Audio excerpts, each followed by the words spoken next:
All right, you guys. So we do have some breaking news by Armon Wiggins.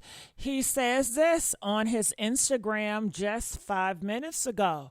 I regret to inform you that TGIF will not be returning from its hiatus. I deeply appreciate the opportunity we had to create and share the show. I thank you to all the fans and soulmates for your unwavering support. All right, so we had a feeling that this was going to happen, especially after we saw that roast and after we saw Al respond to it.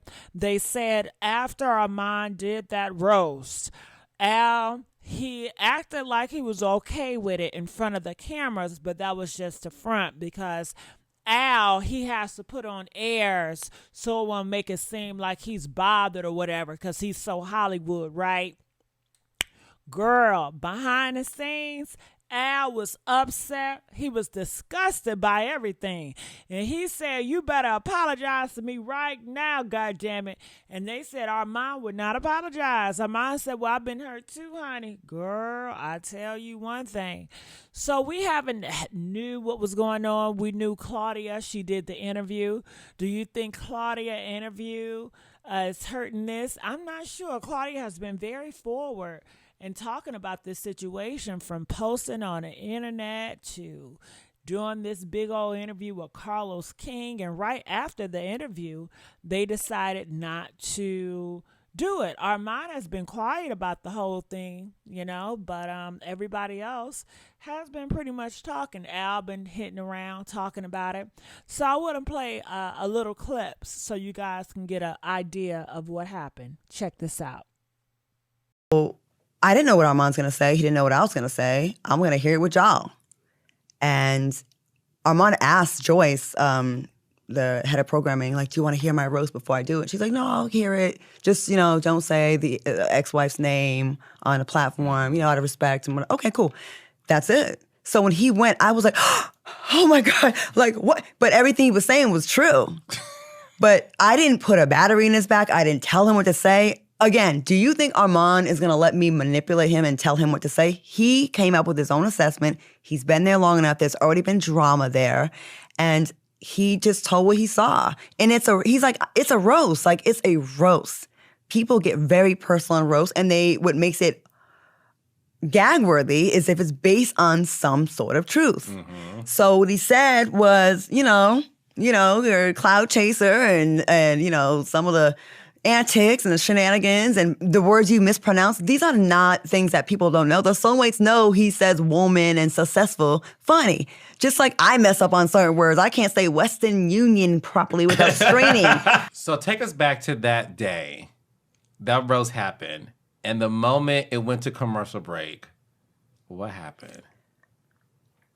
I mean, I was just kind of quiet, but he's been that way lately anyways. Like, he'll mute his mic during the break, and then he'll come back, and his mic is still on mute. Like, so many times, I'm like, Al, you're mute, you're on mute, you're on mute, you're on mute, you're on mute, you're on mute. That happened like 3 times in 1 week, and, that's just kind of like how he's been lately. He's been kind of a little, like, I don't know what's going on with him, but, so he didn't, he continued the show, and he hasn't really been high energy lately anyways, so it wasn't like a big difference. Like, he just was like, all right, And then after, we kind of sat on a Zoom, like we do like a meeting afterwards sometimes. And then he said he thought it was disgusting. But he also said on the show that he loved it and he loved every minute of it. We're celebrating our very own Al Reynolds' birthday. Al, you're a man of many talents, some of which include being messy, causing drama, and having a knack for making our workplace feel like a reality TV show. Al's got a unique ability to smile in your face, snap a picture, and go behind your back and talk about you to your coworker that he claims he hates. It's like he's got a PhD in two-faced study. Okay. Due to Al's special relationship with management and his hypersensitivity, we are not allowed to talk about his failed marriage. So even though he's brought it up many times, I'll steer clear of that topic to keep my job. Now, but wait, there's more. Al fancies himself as the facts guy, but somehow he never seems to get the actual facts right. He's also a talk show host who's supposed to have all the strong opinion. The guy can't form a thought without his notes. Seriously, I've seen grocery store lists with more spontaneous insight. And let's not forget his legendary struggle with names and words.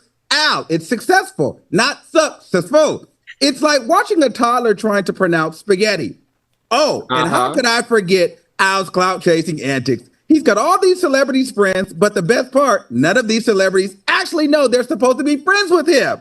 Ooh. And as if that wasn't enough, Al is currently on a mission to get our talk show canceled. His nasty child and slightly jealous attitude is working overtime to torpedo our show. It's like he's auditioning for a soap opera villain role. But despite all the chaos, let's not forget it's your birthday, Al. Okay? So here's to you. May your future be as drama-free as your past has been drama-filled. Happy birthday, Al. That Listen, one thing you're not going to do is, and you guys should know this about me by now, especially I'm a Gemini, you're not gonna stop my joy. If you watched my lives after what happened on my birthday, you would know that I was in Virginia, surrounded by my family. And baby, they came out by the hundreds to support me because they all saw it. And that's just how I grew up. Like, you know. Hold on before you talk. No, Hold on, Joe, I'm on you need to live. hear this. You need to hear this on live. Hold on, people this- can hear you. I don't give a fuck. When I tell you go back and watch TGIF tonight, What happened? go back and watch TGIF tonight and call me back. All right, bye. Yeah. He said, I thought it was great. It's And ratchet. ratchet. Mhm. Yeah. Yeah. But I understand that could be saving face at the time. I get that. Yeah. You know? So in the production meeting afterwards, it's you, Armon, Al, and the producers, and he made it very clear he wasn't happy with it. He thought it was disgusting. Yeah. Did Armon apologize? No. Y'all just ignored it? Armand's like, well, what about when I'm uncomfortable? Which he has been. You know, we've all been uncomfortable. That's kind of been what was magic about TGIF. We've all had our moments where we've been made to feel uncomfortable, but then we were able to laugh and power through. We're just not in the same place, you know? So that's the difference, you know? And it got into a big thing, and then, you know, it seemed like best to just like take a little break, a breather, and, you know, we already had this break scheduled, and then we just like got an extra couple of weeks to like, let's just figure this out, like this cool things off and just figure it out.